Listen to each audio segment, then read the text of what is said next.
여러분은 평생을 걸어온 길이 한순간에 모래성처럼 무너져 내리는 기분을 느껴본 적이 있으신가요? 그 시절, 그 스타.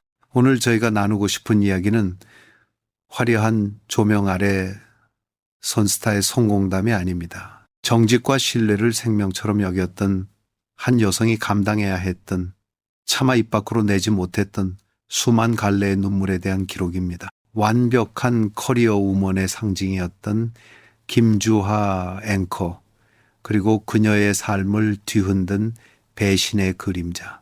오늘 이 자리에 한국 연기계의 큰 어른이자 수많은 인생의 굴곡을 연기하며 시대를 관통해 오신 이순재 선생님을 모셨습니다. 선생님, 이 자리에 나와 주셔서 감사합니다. 김동건 씨, 참 오랜만이네요.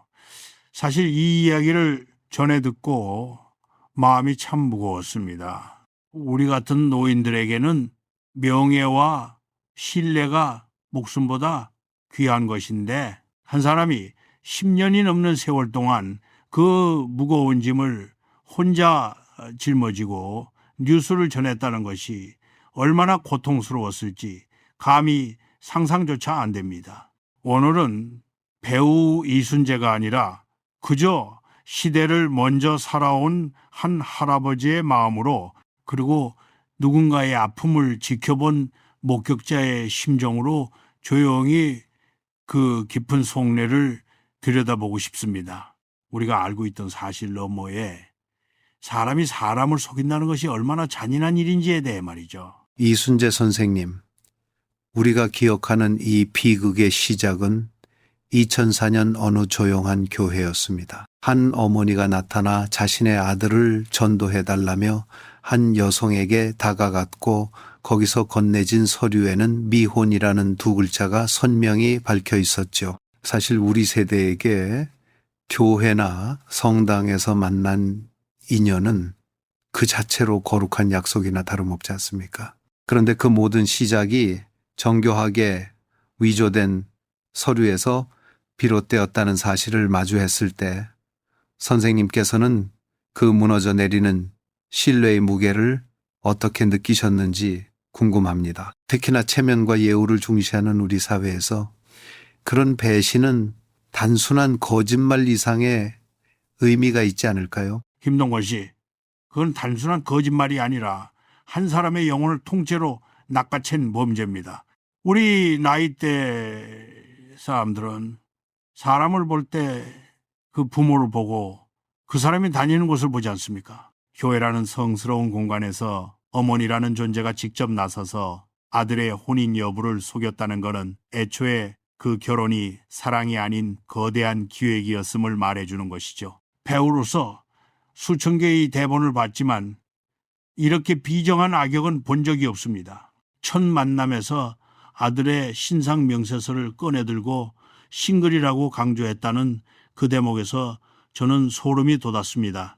김주하 씨는 그 정중함과 예의 바른 태도, 뒤에 숨겨진 독을 보지 못했던 거예요. 우리 사회가 말하는 예절과 격식이 때로는 이렇게 잔인한 무기로 쓰일 수 있다는 사실이 참으로 서글픕니다. 말씀하신 대로입니다.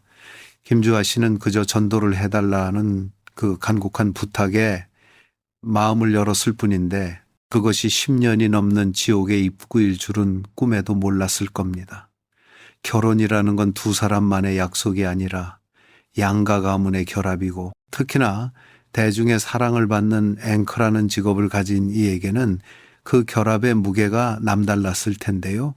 그런데 결혼 3년 만에 이삿짐을 정리하다 발견한 그 3장의 결혼 증명서, 그리고 디볼스라는 단어 위에 싱글이라는 글자를 붙여 복사한 그 위조본을 마주했을 때의 심경은 어떠했을까요?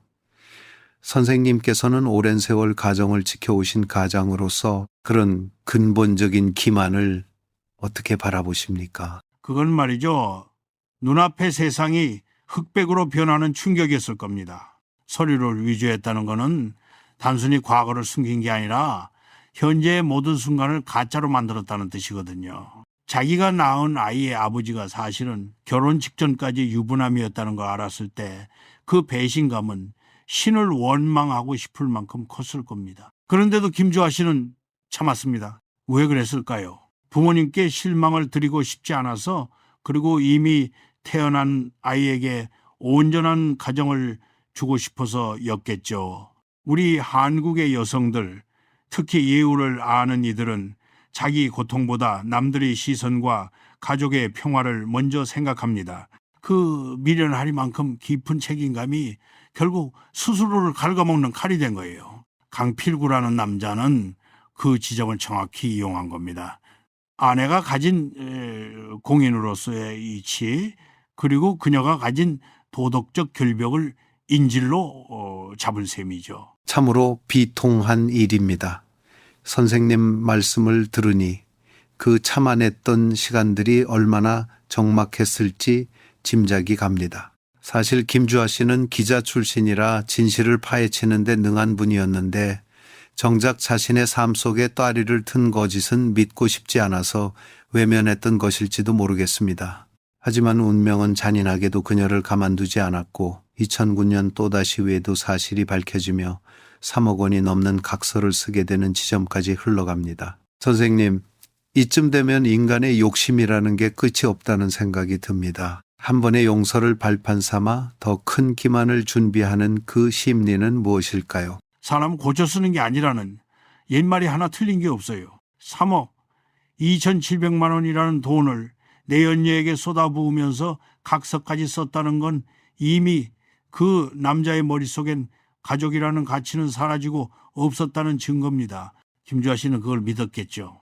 이제라도 정신 차리겠지. 내 아이들의 아빠니까. 하지만 그건 순진한 기대였습니다. 내연녀에게 집을 얻어주고 명품을 사주며 호사를 누리게 하는 동안 정작 아내인 김주아 씨는 자기 월급으로 온 집안 살림을 꾸려갔습니다. 명색이 증권사 상무라는 사람이 통장에 32만 원밖에 없었다는 사실이 무엇을 말하겠습니까? 이미 마음은 물론이고 물질까지 모두 담장 밖으로 넘어가 있었다는 겁니다. 담장 밖의 꽃향기에 취해 안방에서 말라 죽어가는 아내의 가슴은 보이지 않았던 것이죠. 이건 인간의 도리를 저버린 행위입니다. 우리가 평생 지켜온 선비 정신이나 가장의 책임감 따위는 그에겐 사치였던 겁니다. 김동원 씨, 사람이 가장 무서울 때가 언제인지 아십니까? 바로 소리 없이 무너지고 있을 때입니다. 김주아 씨가 2009년에 그 막대한 금액의 각서를 받고도 다시 가정을 지키려 했던 건 단순히 미련해서가 아닙니다. 우리 세대가 을에 그래왔듯 자식의 앞날에 흠집을 내지 않겠다는 어미의 처절한 몸부림이었지요. 그런데 그 남자는 아내의 그 깊은 침묵을 용서가 아니라 방임으로 착각했던 모양입니다. 그 뒤로도 겉으로는 평온한 척 뉴스를 진행하고 집으로 돌아와 아이들을 챙겼을 그녀의 저녁들이 얼마나 시렸을까요? 저는 가끔 그런 생각을 합니다. 밤마다 거울 앞에 선 그녀가 자신의 흐트러진 마음을 다잡으며 무슨 생각을 했을지 아마도 내일은 괜찮아질 거라는 기만적인 희망을 스스로에게 주입하지 않았을까요? 선생님 말씀을 듣고 보니 그 침묵이 얼마나 무거운 것이었을지 가슴이 먹먹해집니다. 사실 김주아 씨는 완벽을 추구하는 분이었기에 자신의 실패를 인정하는 것이 죽기보다 힘들었을지도 모릅니다. 하지만 그 침묵 속에서 남편이라는 사람은 더욱 대담해졌고 결국 2013년 박 씨라는 새로운 여자가 나타나며 비극은 걷잡을 수 없는 방향으로 흘러갑니다. 강필구 씨는 비즈니스 관계일 뿐이라고 주장했지만 이미 그들의 연락은 하루에도 수십 번씩 오고 가며 일상의 경계를 허물고 있었지요. 선생님, 이런 식의 기만은 단순히 외도를 넘어선 인격의 살인이라고 볼 수 있지 않을까요? 인격살인 정도가 아니라 한 사람의 인생을 통째로 부정하는 행위입니다. 비즈니스 미팅이라고 핑계를 대며 홍콩으로 떠나고 같은 비행기를 타며 미래를 즐기는 동안 그 남자는 단 한순간이라도 집에서 기다리는 아내와 아이들을 떠올렸을까요? 아니요. 그는 이미 박 씨라는 여자와 새로운 인생을 설계하고 있었습니다. 더 기가 막힌 건 김주아 씨가 이 모든 사실을 전혀 의심하지 못했다는 점입니다. 왜냐하면 그녀는 남편이 쓴 2009년의 각서를 믿고 싶었기 때문입니다. 사람은 믿고 싶은 것만 본다는 말이 있지요. 그녀에게는 가정을 지키는 것이 곧 자신의 명예를 지키는 것과 같았기에 그 명예가 썩어 문드러지는 냄새를 애써 무시했던 겁니다. 맞습니다. 믿음이 깊을수록 배신의 상처는 뼈를 깎는 고통으로 다가오는 법이지요. 김주하 씨는 MBC 뉴스데스크를 진행하며 전 국민에게 진실을 말하는 사람이었지만 정작 자신의 거실에서 일어나는 진실에는 눈을 감아야 했던 그 역설이 참으로 가혹합니다. 강필구 씨와 박 씨는 같은 비행기로 해외를 넘나들며 출국 기록을 남겼고 그 기록들은 훗날 법정에서 지워지지 않는 낙인이 되었습니다. 그런데 선생님, 남자는 왜 그토록 대담하게 흔적을 남겼을까요? 아내가 절대 자신을 떠나지 못할 것이라는 오만함이었을까요? 아니면 이미 들켜도 상관없다는 식의 방종이었을까요? 그건 오만함과 방종이 뒤섞인 비겁함입니다. 김주아 씨가 공인이라는 점을 악용한 것이죠.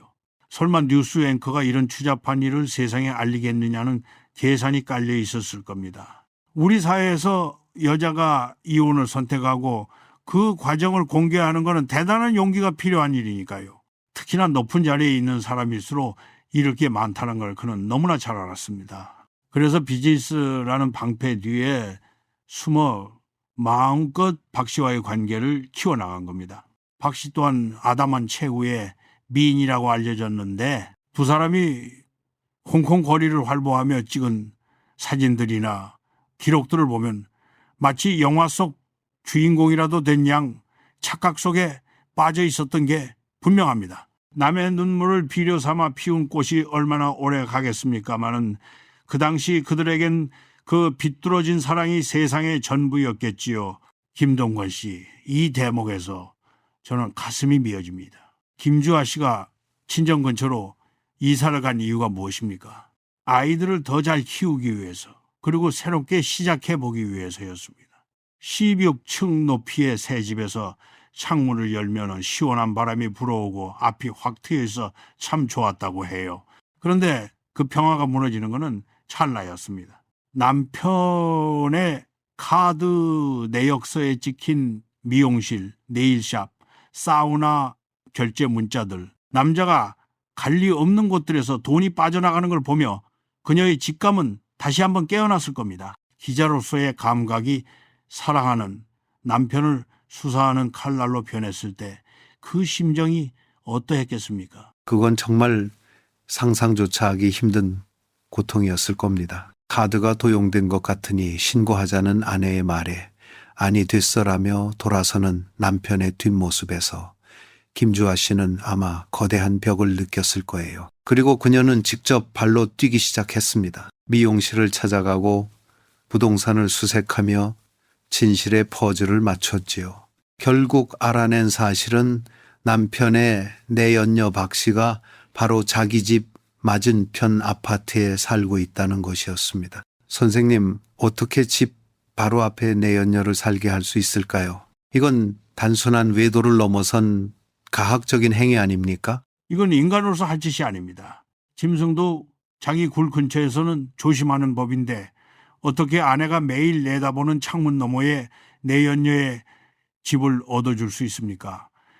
김주아 씨가 16층 창가에 서서 커튼을 걷었을 때 저 멀리 박 씨의 거실 불빛이 보이고 그 안에 남편의 실루엣이 어른거리는 걸 봤을 때 그 절망감은 아마 지옥보다 더했을 겁니다. 강필구 씨에게 물었을 때 그가 뭐라고 그랬나요? 자기도 너무 가깝지 않냐고 물어봤답니다. 그런데도 박 씨가 원한이 전세금을 내줬다는 거예요. 3억이 넘는 돈을 들여서 말이죠. 이건 아내에 대한 최소한의 예의조차 쓰레기통에 처박은 겁니다. 매일 아침 뉴스를 전하러 나가는 길에 혹은 밤늦게 퇴근해 창밖을 바라볼 때마다 그 불빛을 마주해야 했던 김주아 씨의 일상은 그 자체가 전쟁터였을 겁니다. 커튼을 치고 세상과 단절하고 싶었겠지만 진실은 커튼 너머에서 그녀를 조롱하고 있었지요.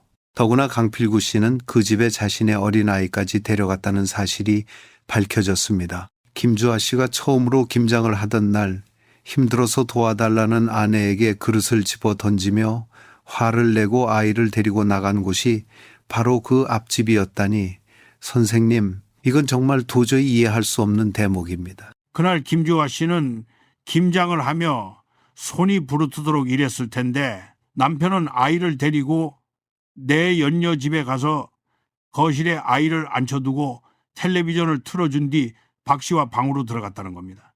저녁에 돌아온 아이가 엄마나 이모랑 놀았으라고 말했을 때 김주아 씨의 세상은 완전히 멈췄을 거예요.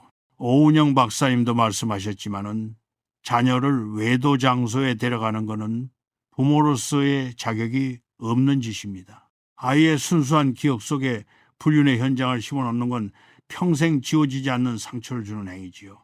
강필구라는 남자는 아내를 기만하는 것을 넘어 자신의 핏줄에게까지 죄를 지은 겁니다. 그 집에서 아이가 혼자 텔레비전을 보며 아빠를 기다리는 동안 방 안에서 들려왔을 소음과 분위기들을 떠올리면 저는 지금도 치가 떨립니다. 2013년 9월의 어느 날 김주아 씨는 남편의 컴퓨터에서 참아보지 말았어야 할 것을 보고 맙니다. 바로 강필구 씨와 박 씨가 주고받은 이메일이었죠. 우리가 4개월 동안 사랑을 나누었는데 벌써 평생 같이 살 일이 벌어져 버렸네라는 그 문장. 그것은 단순한 애정 표현이 아니라 새로운 생명의 탄생을 예고하는 사형 선고와 같았습니다. 자기야, 우리 사이 딸까지 생겼는데 내가 책임질게라는 구절을 읽었을 때 김주아 씨는 아마 숨이 쉬어지지 않았을 겁니다. 법적으로 여전히 부부였고 같은 지붕 아래에서 밥을 먹던 남편이 다른 여자의 뱃속에 자신의 아이를 심었다는 사실을 확인한 순간이니까요. 그 이메일은 법정에서 결정적인 증거가 되었지만 김주아 씨 개인에게는 영혼을 찢어발기는 칼날이었을 겁니다. 4개월이라는 짧은 시간 동안 그들은 사랑을 속삭였고 그 결과로 아이가 생겼으며 남편은 아내와 자식들을 버리고 그 여자를 책임지겠다고 맹세했지요. 선생님, 한 남자가 한 가정을 무너뜨리는 데는 단 4개월이면 충분했던 걸까요? 10년이 넘는 세월 동안 쌓아온 신뢰와 추억들이 이 이메일 몇 통에 의해 허무하게 무너져 내리는 과정을 보며 인간의 약속이란 것이 얼마나 덧없는지 다시금 깨닫게 됩니다. 4개월이 아니라 단 4분 만에라도 무너질 수 있는 게 신뢰입니다. 이메일 내용을 보면 아주 달콤하고 애틋하기 그지없어요. 보고 싶다, 사랑한다, 빨리 만나고 싶다. 마치 첫사랑에 빠진 소년처럼 굴었지만은 그건 남의 눈에 피눈물을 흘리게 하는 추잡한 욕망일 뿐이었습니다. 김주아 씨는 그 메일들을 하나하나 출력하며 무슨 생각을 했을까요? 자기가 진행하던 뉴스에서나 보던 파렴치한 사건이 바로 자신의 안방에서 일어났다는 사실을 인정해야만 하는 참담한 말입니다. 그리고 그 메일 날짜를 보니 이혼 소송을 시작하기도 훨씬 전이었습니다. 결국 그는 김주아 씨와 살면서 박 씨를 임신시켰고 그것은 명백한 간통이자 배신이었습니다. 강필구 씨는 법정에서 끝까지 박 씨와의 관계를 부인했지요. 비즈니스로 몇 번 만난 사이일 뿐이라며 오리발을 내밀었습니다. 하지만 이메일에 적힌 딸이라는 단어와 책임지겠다는 약속은 거짓말을 할 수 없었습니다. 김주아 씨는 이 증거들을 들고 2013년 9월 23일 서울가정법원에 이혼 소송을 제기하고 경찰에 상습 폭행 혐의로 남편을 고소했습니다. 이제 더 이상 참는 것이 미덕이 아님을 깨달은 것이죠. 선생님, 우리 시대의 어머니들은 참고 사는 것이 정답이라고 배웠지만 때로는 그 참음이 가해자에게 날개를 달아준다는 것을 이 사건이 보여주는 것 같습니다. 바로 그겁니다. 참는 게 능사가 아니에요. 김주아 씨가 2009년에 용서해 주지 말고 그때 끝냈어야 했다는 후회를 얼마나 많이 했겠습니까? 하지만 그때는 아이들이 너무 어렸고 부모님 생각에 발목이 잡혔던 거죠. 강필구 씨는 아내의 그 선한 마음을 이용해 뒤에서는 박 씨와 미래를 설계하고 있었던 겁니다. 이메일 속에서 그는 아주 당당했습니다. 평생 같이 살 일이 벌어졌다고요? 그건 김주아 씨와 살고 있는 집을 지옥으로 만들겠다는 선언이나 다름없습니다. 박 씨라는 여자는 또 어떻습니까? 유부남인 줄 뻔히 알면서도 아이를 갖고 그 아이를 무기로 남자를 가로채려 했던 그 탐욕이 결국 한 가정을 산산조각 낸 겁니다. 두 사람의 사랑이 진실했다고 주장할지 모르지만 타인의 고통 위에 세워진 집은 결코 행복할 수 없다는 걸 그들은 알았어야 했습니다. 2014년 1월 태평양 너머 미국 LA의 한 산후조리원에서 사건의 전말이 백일화에 드러납니다. 한 여성이 아기를 낳았고 그 곁을 지키는 남자가 있었는데 그가 바로 강필구 씨였습니다. 현장을 목격한 교민의 증언에 따르면 두 사람의 애정 표현이 너무나 진해서 오히려 일반 부부처럼 보이지 않을 정도였다고 해요. 헤어질 때도 한참을 부둥켜 안고 떨어질 줄 몰랐다는 그 묘사를 들으며 저는 참으로 씁쓸했습니다. 한국에서는 아내가 이혼 소송과 폭행 고소로 피눈물을 흘리고 있는데 남편은 멀리 미국까지 건너가 내연녀의 출산을 축하하며 연애 영화를 찍고 있었던 것이죠. 그 산후조리원에는 한국 산모들이 많았기에 강필구 씨의 얼굴을 알아보는 건 어려운 일이 아니었을 겁니다. TV에서 본 유명 앵커의 남편이 다른 여자와 다정하게 있는 모습은 교민들에게도 큰 충격이었겠지요. 목격자는 김주아 씨가 안타까워 제보를 결심했다고 합니다. 강필구 씨는 그 여자가 누군지 끝까지 숨기려 했지만 결국 40대 초반의 미인 박 씨라는 사실과 그들 사이에 딸이 태어났다는 사실은 언론을 통해 전 세계로 퍼져나갔습니다. 선생님, 자신의 범죄가 만천하에 드러나는 순간에도 그는 비즈니스 관계를 운운하며 거짓말을 멈추지 않았습니다. 거짓말도 습관이 되면 진실처럼 느껴지는 모양입니다. LA까지 가서 출산 비용을 다 내고 산후조리 비용까지 지불하면서 비즈니스 관계라니요? 어떤 비즈니스 파트너가 아이를 낳는데 남자가 병실을 지키고 애정 행각을 벌입니까? 이건 세상을 우롱하는 처사입니다. 김주아 씨는 언론 보도를 통해 남편의 등려 소식을 접했을 때 아마 심장이 멈추는 기분이었을 겁니다. 이메일로만 짐작했던 일이 현실이 되어 나타났을 때 그것도 자신은 두 아이를 혼자 감당하며 법정 싸움을 벌이는 와중에 남편은 새 살림을 차린 꼴이니까요. 그 박씨라는 여자는 아담한 체구에 오목조목한 이목구비를 가졌다고 하는데 그 아름다움 뒤에 숨겨진 잔인함이 무섭기까지 합니다. 더욱 놀라운 것은 강필구 씨와 박 씨가 이혼 소송 중임에도 불구하고 LA 산후조리원을 상대로 손해배상 소송을 냈다는 사실입니다. 자신들의 불륜 사실이 외부로 유출되어 증권사를 그만두게 되었으니 책임을 지라는 논리였죠. 참으로 대담하고도 뻔뻔한 행보가 아닐 수 없습니다. 선생님, 명예를 잃은 것이 타인의 폭로 때문이라고 믿는 그들의 사고방식은 대체 어디서 기인하는 것일까요? 자신들이 저지른 잘못이 근본적인 원인이라는 점은 완전히 망각한 채 말입니다. 그게 바로 전형적인 적반하장입니다. 자기들이 저지른 불륜은 사랑이고 그걸 알린 사람은 범죄자라는 식의 논리죠. 명예라는 것은 스스로 지키는 것이지 남이 지켜주는 게 아닙니다.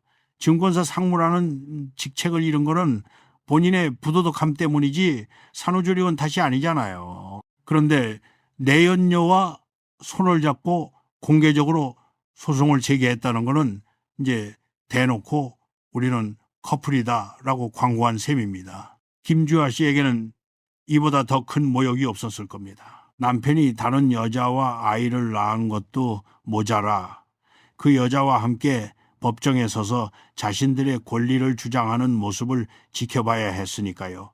저는 이 대목에서 인간의 탈을 쓰고 어떻게 저럴 수 있을까 하는 깊은 회의감을 느꼈습니다. 김주아 씨가 그 긴 소송 기간 동안 얼마나 많은 밤을 하얗게 지새웠을지 그 고통의 깊이를 누가 가늠할 수 있겠습니까? 김동건 씨, 돈이라는 게 참 묘합니다.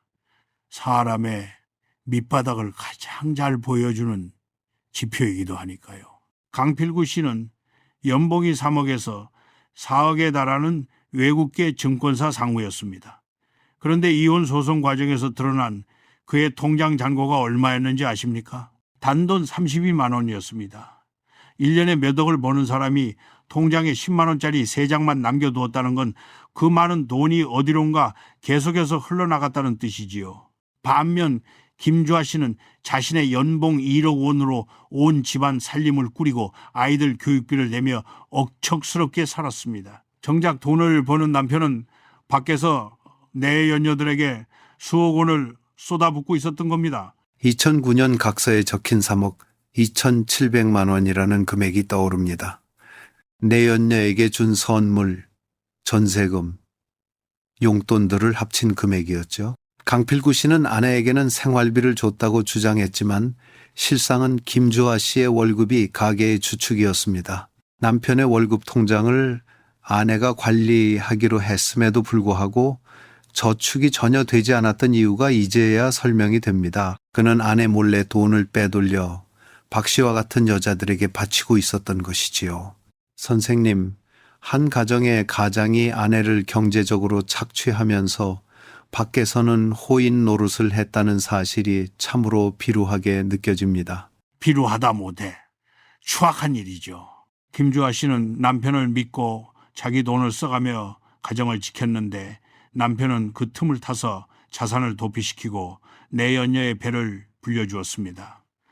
32만 원이라는 숫자는 김주아 씨에게 남겨진 배신의 최종 성적표와 같습니다. 명문대를 나오고 화려한 스펙을 자랑하던 남자가 결국 자신의 가정을 빈털터리로 만들고 밖으로 나돌았다는 사실이 우리 시대 가장들의 얼굴을 화끈거리게 만듭니다. 돈을 어디에 쓰느냐가 그 사람의 마음이 어디에 있느냐를 보여준다고들 하는데 그의 마음은 단 1cm도 집 안으로 들어오지 않았던 겁니다. 재산 분할 과정에서도 그는 치열하게 다퉜습니다. 자신이 번 돈이니 내줄 수 없다는 태도였겠지요. 하지만 법원은 김주아 씨의 기여도를 인정했습니다. 10여 년의 결혼 생활 동안 그녀가 쏟은 헌신과 노동, 그리고 남편의 외도로 인한 정신적 피해를 고려하지 않을 수 없었을 겁니다. 그런데 선생님, 돈보다 더 아픈 건 내가 사랑했던 사람이 나를 그저 돈 벌어오는 기계 혹은 가정을 유지하기 위한 장식품 정도로 여겼다는 깨달음 아닐까요? 김주아 씨는 남편의 경제적 무능력이 아니라 그 비겁한 경제적 기만 앞에 무너졌을 것 같습니다. 맞습니다. 만약 남편이 사업에 실패해서 돈을 잃었다면 김주아 씨는 같이 고생하며 다시 일어섰을 여자입니다. 하지만 이 돈은 배신의 대가로 쓰인 돈이잖아요. 박 씨에게 전세금을 내주고 LA에서의 호화로운 출산을 지원하고 명품 가방을 사주는 데 쓰인 돈들입니다. 그 돈들이 하나하나 김주아 씨의 가슴에 밝히는 대못이 되었을 겁니다. 32만 원밖에 남지 않은 통장을 보며 그녀가 느꼈을 허망함은 단순한 금전적 손실이 아니라 자기 인생 전체가 부정당하는 기분이었을 겁니다. 열심히 일해서 가족을 위해 헌신했던 시간들이 사실은 남편의 불륜을 뒷바라지한 꼴이 되었으니까요. 이 얼마나 잔인한 운명의 장난입니까? 2015년 8월 30일 서울가정법원에서 역사적인 판결이 나옵니다. 법원은 내연녀 박 씨와 강필구 씨가 공동으로 김주아 씨에게 4천만 원의 위자료를 지급하라고 명령했습니다. 비록 김주아 씨가 청구한 1억 원에는 미치지 못하는 금액이었지만 판결문에는 두 사람의 부정한 관계가 혼인 파탄의 결정적인 원인임을 명확히 명시했습니다. 4개월 동안 사랑을 나누었다는 이메일, 홍콩 출국 기록, 그리고 LA에서의 출산 증거들이 모두 인정된 것이죠.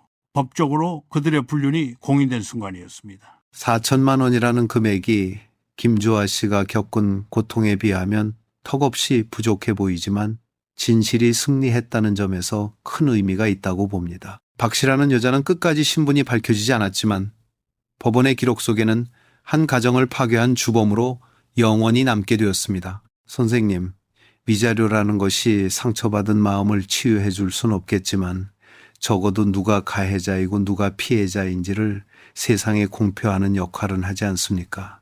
김주아 씨는 이 판결을 받기까지 2년여의 시간을 법정에서 싸워야 했습니다. 그 2년이 20년 같았을 겁니다. 상대방은 끊임없이 거짓말을 하고 심지어 자신을 폭행 혐의로 맞고서 하는 등 온갖 진흙탕 싸움을 걸어왔으니까요.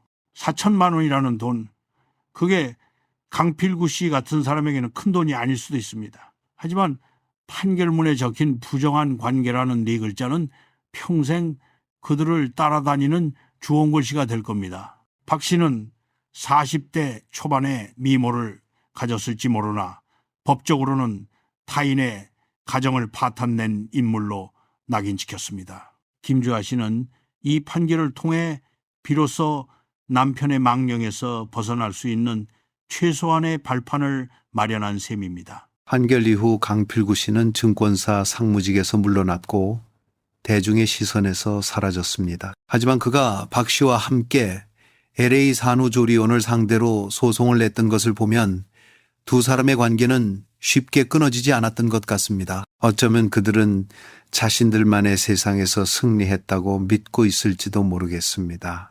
선생님, 남의 눈에 피눈물을 흘리게 하고 세운 행복이 과연 얼마나 견고할 수 있을까요? 저는 가끔 법의 심판 너머에 있는 하늘의 심판이라는 것을 생각하게 됩니다. 하늘의 심판은 이미 시작된 겁니다. 자신의 아이들에게 당당하지 못한 아버지가 된 것, 전 국민에게 파렴치한으로 기억되는 것, 그거보다 더 큰 형벌이 어디 있겠습니까? 강필구 씨와 박 씨는 지금 어디선가 그 LA에서 낳은 딸과 살고 있을지도 모릅니다. 하지만 그 아이가 자라서 자신의 출생에 얽힌 추잡한 진실을 알게 될 때 그들은 뭐라고 설명할까요?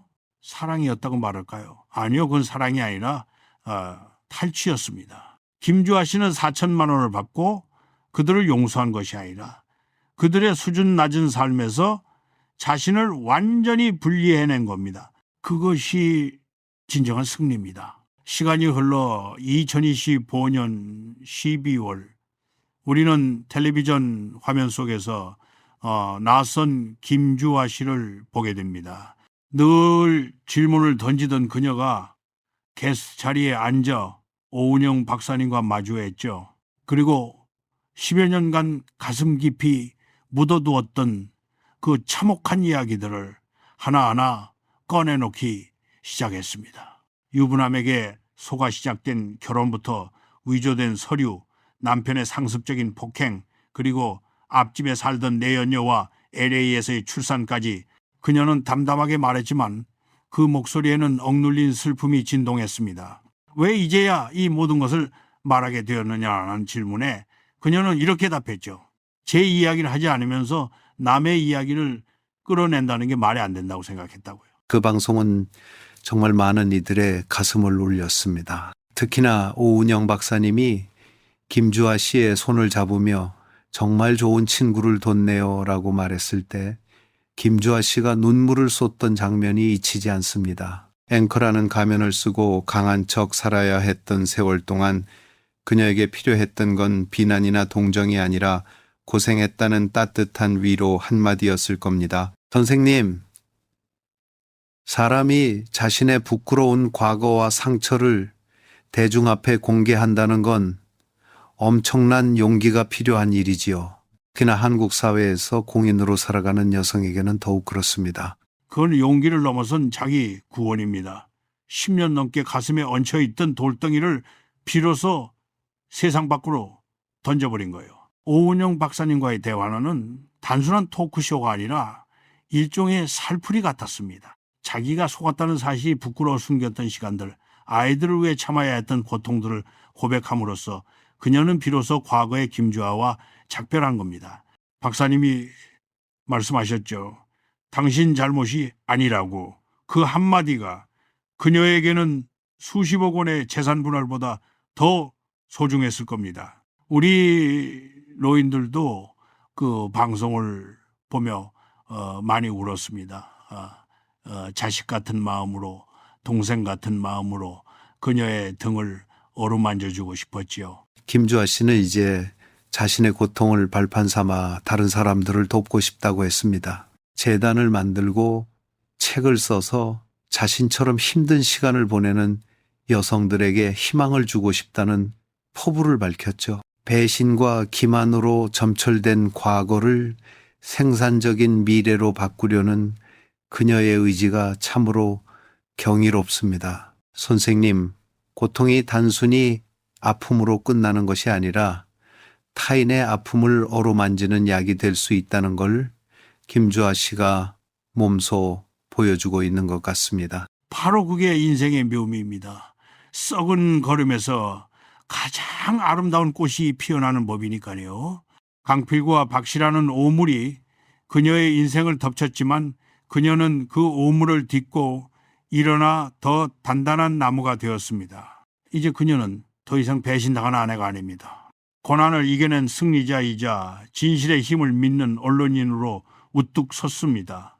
오은영 박사님 앞에서 흘린 그 눈물은 이제 슬픔의 눈물이 아니라 정화의 눈물이었을 겁니다. 그녀가 방송에서 보여준 용기는 지금도 어딘가에서 홀로 눈물 짓고 있을 수많은 여성들에게 살아갈 이유를 주었습니다. 그것만으로도 그녀의 10년 고생은 헛되지 않은 것이라 생각합니다.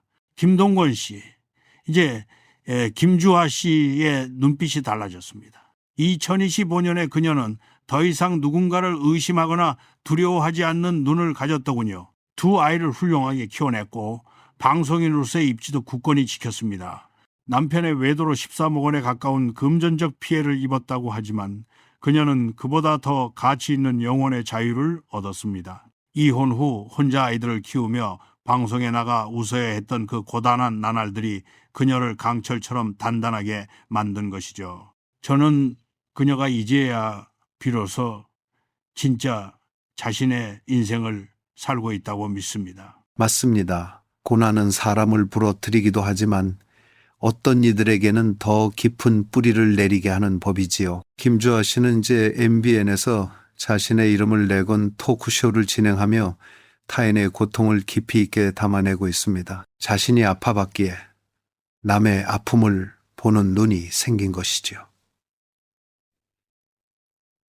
에르스의 선생님, 우리가 살면서 만나는 수많은 배신자들, 강필구 씨나 박 씨 같은 사람들은 결국 우리 인생의 악역일 뿐입니다. 그들이 주인공이 되게 내버려 두지 않고 자신의 삶을 다시 주인공으로 탈환한 김주아 씨의 모습이 참으로 감동적입니다. 그게 중요합니다. 내 인생의 대본을 내가 쓰는 것이지요. 그 남자가 위조된 서류로 대본을 망치려 했지만 김주아 씨는 결국 마지막 장을 해피엔딩으로 고쳤었습니다. 이제 그들의 이름은 그녀의 삶에서 희미해진 낙서일 뿐입니다. 그녀가 방송에서 용기 있게 고백했을 때 전국에서 응원의 메시지가 쏟아졌던 건 우리가 그녀의 진심을 보았기 때문입니다. 침묵하는 게 미덕이 아니라는 그녀의 말, 고통받고 있다면 도움을 요청하라는 그 외침은 이 시대의 모든 약자들에게 던지는 구원의 메시지였습니다. 선생님과 함께 김주아 씨의 인생 굴곡을 되짚어보니 명예와 체면보다 더 중요한 것은 결국 자기 자신에게 정직한 것이라는 생각이 듭니다. 그녀는 이제 더 이상 커튼 뒤에 숨어 맞은편 아파트의 불빛을 감시하지 않습니다. 스스로 빛나는 태양이 되어 세상을 비추고 있지요. 이순재 선생님, 오늘 이 긴 이야기를 마무리하며 마지막으로 김주아 씨 그리고 그녀와 닮은 아픔을 겪고 있는 분들에게 전하고 싶은 말씀이 있으신가요? 인생은 길어요. 지금 당장 눈앞에 배신이 세상의 끝인 것 같아도 시간이 지나면 그 또한 지나갑니다. 김주아 씨, 당신은 충분히 잘해왔고 앞으로는 더 행복할 자격이 있습니다. 당신의 용기가 세상을 조금 더 따뜻하게 만들었습니다. 그리고 지금 이 방송을 듣고 계신 분들 중에 혹시라도 비슷한 고통 속에 계신 분이 있다면 김주아 씨를 보며 힘을 내시길 바랍니다. 당신은 혼자가 아닙니다. 진실은 느리지만 반드시 찾아오고 당신의 무너진 자존감은 다시 세워질 수 있습니다. 어둠이 깊을수록 새벽은 가까운 법이니까요. 오늘 김동건 씨와 함께한 이 시간이 저에게도 큰 공부가 되었습니다. 화려한 스타의 이면에 숨겨진 인간의 적나라한 슬픔과 그것을 딛고 일어선 강인함을 보았으니까요. 김주하라는 이름 앞에 붙은 앵커라는 수식어보다 두 아이의 어머니이자 스스로를 지켜낸 한 인간으로서의 그녀가 더 자랑스럽습니다. 이제 그녀는 더 넓은 바다로 나아갈 준비가 된 것 같습니다. 시청자 여러분, 오늘 저희가 나눈 이야기가 여러분의 마음속에 작은 울림이 되었기를 바랍니다. 긴 시간 들어주셔서 감사합니다. 선생님, 귀한 통찰과 따뜻한 위로의 말씀 정말 감사합니다. 오늘 그 시절 그 스타에서 다룬 김주아 씨의 이야기는 단순한 가십이 아니라 우리 모두가 인생에서 한 번쯤 마주할 수 있는 배신과 극복에 대한 대서사시였습니다. 그녀가 보여준 용기가 여러분의 삶에도 작은 불꽃이 되었으면 좋겠습니다. 김주아 씨의 앞날에 평화와 축복만이 가득하기를 진심으로 기원합니다. 네, 저도 같은 마음입니다. 인생의 노을이 아름다운 건 낮 동안의 뜨거운 열기를 견뎌냈기 때문입니다. 김주아 씨의 남은 인생은 그 노을처럼 찬란하고 평온하기를 바랍니다. 여러분, 부디 자신을 아끼고 사랑하십시오. 그 누구도 여러분의 존엄성을 훼손하게 내버려 두지 마세요. 다음에 또 좋은 이야기로 찾아뵙겠습니다. 감사합니다. 오늘 함께 해주신 이순재 선생님께 다시 한번 감사의 인사를 드립니다. 그 시절 그 스타는 앞으로도 우리 시대를 풍미했던 스타들의 화려함 너머 인간적인 고뇌와 삶의 지혜를 담아내는 공간이 되겠습니다. 오늘 이야기가 좋으셨다면 구독과 알림 설정 부탁드립니다. 여러분 응원이 저희에게 큰 힘이 됩니다. 다음 팟캐스트에서는 또 다른 감동적인 이야기로 여러분을 찾아뵙겠습니다. 시청자 여러분, 평안한 밤 되십시오. 안녕히 계십시오.